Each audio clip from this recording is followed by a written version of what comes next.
یہ کہانی ہے اس گھر کی جس کا رکھوالا ہی شیطان بن گیا۔ وہ اپنی راتوں کو گناہوں سے رنگین بناتا رہا مگر انجام بہت دردناک تھا۔ گاؤں رنگ پور کا بوڑھا رمیش اپنے بیٹے اریش کو رخصت کر رہا تھا۔ اریش کو دبئی میں نوکری مل گئی تھی۔ اریش اپنی خوبصورت بیوی کو اپنے والد کے پاس چھوڑ کر جا رہا تھا۔ رمیش کے چہرے پر خوشی کی جھلک نظر آ رہی تھی۔ اریش نے اپنی بیوی کا ہاتھ پکڑتے ہوئے کہا، بابا تمہارے اچھے سے خیال رکھیں گے۔ رمیش نے آگے بڑھتے ہوئے کہا، بیٹا بے فکر رہو، سونیا کو میں بہت پیار دوں گا۔ اریش نے اپنی بیوی سونیا کو گلے لگایا اور گاڑی میں بیٹھ کر ایئرپورٹ کے لیے روانہ ہو گیا۔ اگلے دن جب سونیا اپنے سسر کو چائے دے رہی تھی، سسر نے کہا، بہو ادھر آؤ، میرے پاس بیٹھو اور میری بات سنو۔ رمیش نے کہا، بہو میں خود کو بہت اکیلا اور تنہا محسوس کرنے لگا ہوں۔ میں چاہتا ہوں کوئی ایسا ہو جو ہر وقت میرے پاس ہو، میرے دل کو بہلائے اور مجھے خوش رکھے۔ بہو میں سوچ رہا ہوں کہ میں شادی کر لوں، میری خواہشات کو پورا کرنے والی بیوی مل جائے۔ سونیا نے کہا، سسر جی آپ یہ کیسی باتیں کر رہے ہیں؟ میں ہوں نا آپ کا خیال رکھنے کے لیے، آپ کو خوش رکھنے کے لیے۔ آپ جو کہیں گے میں کروں گی۔ سسر جی آپ کا ہر حکم سر آنکھوں پر۔ رمیش کے چہرے پر مسکراہٹ پھیل گئی۔ رمیش اٹھ کر سونیا کے قریب بیٹھ گیا۔ رمیش نے سونیا کے کندھے پر ہاتھ رکھتے ہوئے کہا، ٹھیک ہے بہو، دیکھتے ہیں تم مجھے خوش رکھنے کے لیے کیا کر سکتی ہو۔ سونیا نے کہا، سسر جی اتنی جلدی کیا ہے، اب تو ہم دونوں اس گھر میں اکیلے ہیں۔ سسر جی میں رات کو آپ کو ایک خاص تحفہ دوں گی۔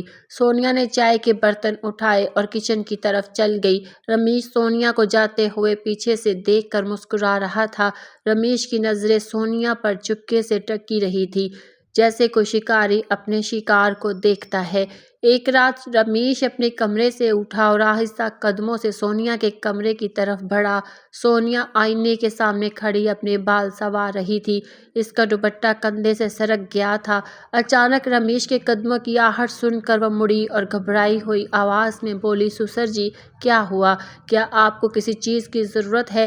رمیش آگے بڑھا لیکن اچانک اس کا پاؤں پھسل گیا، شاید اس نے جان بوجھ کر گرنے کا بہانہ کیا۔ اس نے سونیا کو اپنی باہوں میں لے لیا اور دونوں بستر پر گر گئے۔ سونیا کے دل کی دھڑکن ایک دم تیز ہو گئی اور گھبرا کر فوراً اٹھی اور اپنا دوپٹہ ٹھیک کرتے ہوئے کھڑی ہو گئی۔ اس کی سانس تیز چل رہی تھی لیکن وہ خود کو سنبھالتے ہوئے بولی، سسر جی یہ کیا تھا؟ رمیش نے فوراً معافی مانگی مگر اس کی آنکھوں میں وہی پراسرار چمک ابھی بھی موجود تھی۔ معاف کرنا بہو، میرا پاؤں پھسل گیا۔ دراصل میں تم سے اپنی دوا پوچھنے آیا تھا کہ وہ کہاں رکھی ہے۔ سونیا کے دل میں ایک طوفان سا اٹھ رہا تھا۔ اس نے جلدی سے کہا، سسر جی آپ اپنے کمرے میں جائیں، میں دوا لے کر آتی ہوں۔ وہ تیزی سے کمرے سے باہر نکل گئی۔ شام کو جب سونیا اپنے شوہر اریش سے ویڈیو کال پر بات کر رہی تھی، اس کی آواز میں وہی پرانا پیار جھلک رہا تھا۔ وہ اریش کو اپنی اداؤں سے ہنسانے لگی۔ ویڈیو کال پر اریش کو اپنا خوبصورت بدن دکھاتی، بار بار نئے کپڑے پہن کر اسے دکھاتی اور موبائل پر ویڈیو ریکارڈ کر کے بھیجتی تھی۔ وہ ہنس کر اریش کو چومتی اور دل کی باتیں کرتی، لیکن اسے کیا خبر تھی کہ رمیش کھڑکی کے پیچھے چھپ کر یہ سب دیکھ رہا تھا۔ اس کی آنکھوں میں حسد کی آگ بڑھ رہی تھی اور اس کا چہرہ غصے سے لال ہو گیا تھا۔ وہ خاموشی سے وہاں سے ہٹ گیا مگر اس کے دل میں کچھ اور ہی چل رہا تھا۔ اگلے دن جب سونیا اپنے کمرے میں موبائل پر مصروف تھی، اچانک اسے باہر سے ایک عورت کی ہنسی کی آواز سنائی دی۔ وہ حیران ہوئی اور فوراً باہر نکلی۔ وہاں رمیش ایک عورت کے ساتھ ہنس ہنس کر باتیں کر رہا تھا۔ سونیا نے حیرت اور غصے سے پوچھا، سسر جی یہ عورت کون ہے؟ رمیش نے بڑے اطمینان سے جواب دیا، بہو میں نے تم سے کہا تھا نا کہ میں دوسری شادی کرنا چاہتا ہوں، یہ خاتون رشتہ کرواتی ہے۔ میں نے انہیں کہا ہے کہ میرے لیے کوئی اچھی خوبصورت بیوی ڈھونڈ دیں۔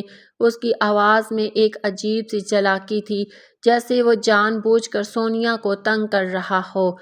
سونیا کے دل میں غصے کی لہر اٹھی، اس کا چہرہ لال ہو گیا لیکن وہ کچھ کہے بغیر پلٹ کر اپنے کمرے میں چلی گئی۔ سونیا کے دل میں ایک طوفان اٹھ رہا تھا۔ وہ نہیں چاہتی تھی کہ رمیش دوسری شادی کرے کیونکہ اس کے ذہن میں رمیش کی بے پناہ جائیداد اور دولت کا خوف تھا۔ اگر رمیش نے دوسری شادی کر لی تو ساری دولت اس کی نئی بیوی کے نام ہو جائے گی اور سونیا کے ہاتھ خالی رہ جائیں گے۔ اس خوف سے اس نے اس رات کے سناٹے میں رمیش کے کمرے کی طرف دھکیل دیا۔ وہ ہاتھ میں دودھ کا گلاس لے کر دروازہ کھٹکھٹاتی۔ رمیش اپنے بستر پر لیٹا ہوا تھا۔ اس کے ہاتھ میں ایک پرانا خط اور کچھ تصاویر تھی جنہیں وہ گہری سوچ میں ڈوب کر دیکھ رہا تھا۔ سونیا کا دروازہ کھٹکھٹانے کی آواز پر اس نے فوراً وہ خط اور تصاویر تکیے کے نیچے چھپا دیے۔ سونیا اندر داخل ہوئی۔ اس کی آواز میں ایک عجیب سی نرمی تھی۔ سسر جی، آپ تھک گئے ہوں گے، کیا میں آپ کا سر دباؤں؟ رمیش نے خاموشی سے سر ہلایا۔ سونیا نے اپنا دوپٹہ جان بوجھ کر زمین پر گرا دیا اور سر دباتے ہوئے اپنا سر رمیش کے سینے پر رکھ دیا۔ رمیش کے جسم میں ایک ہلکی سی لرزش دوڑ گئی۔ وہ گھبرا کر بولا، بہو یہ کیا کر رہی ہو؟ سونیا نے اپنی آواز میں ایک مدھر سی چالاکی بھر کر کہا، سسر جی، میں تو آپ کا دل بہلا رہی ہوں، آپ کو خوش کر رہی ہوں۔ آپ فکر نہ کریں، میرے ہوتے ہوئے آپ کو دوسری شادی کی ضرورت نہیں پڑے گی۔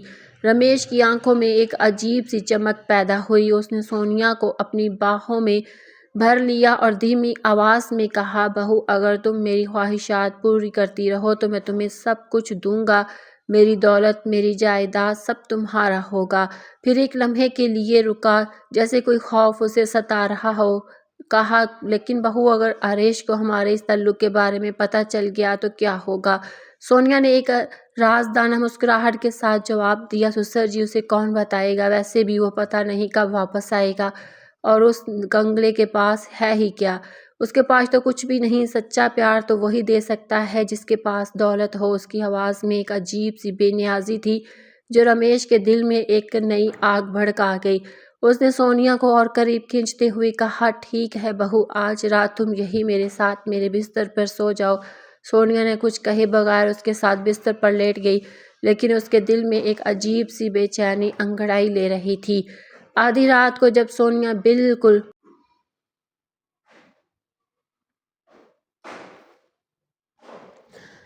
رمیش کی دوری اور سرمہری سے سونیا کا دل نوٹ رہا تھا۔ ان کے منصوبے خطرے میں تھے اور وہ جانتی تھی کہ اب وقت بہت کم ہے۔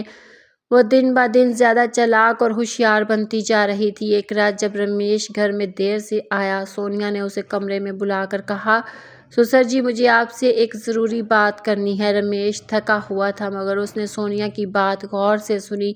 سونیا نے بڑی چالاکی سے کہا، مجھے لگتا ہے کہ ہم دونوں کو اپنے تعلقات کو بہتر بنانے کی ضرورت ہے تاکہ یہ گھر خوشحال رہے۔ رمیش نے آہستہ سے جواب دیا، تمہاری بات درست ہے بہو، لیکن مجھے ڈر ہے کہ اگر کچھ غلط ہوا تو ہمارا سب کچھ ختم ہو جائے گا۔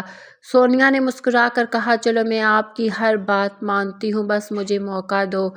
اس رات سے رمیش اور سونیا کے درمیان ایک نیا کھیل شروع ہو گیا۔ رمیش سونیا کی طرف زیادہ توجہ دینے لگا، لیکن اس کے دل میں ہمیشہ ایک شک تھا۔ وہ جانتا تھا کہ سونیا کچھ چھپا رہی ہے۔ ایک دن رمیش نے اپنا خفیہ نوٹ بک کو دیکھا جو وہ ہمیشہ اپنے تکیے کے نیچے چھپاتا تھا۔ اس میں سونیا کے متعلق کچھ ایسے کاغذات اور تصویریں تھیں جو کسی خفیہ راز کی طرف اشارہ کر رہی تھی۔ رمیش کی آنکھوں میں آگ بھڑک اٹھی اور اس نے فیصلہ کیا کہ اب وہ اپنی پوری طاقت سے سونیا کو بے نقاب کرے گا، اور اس دوران سونیا نے بھی ایک منصوبہ بنایا۔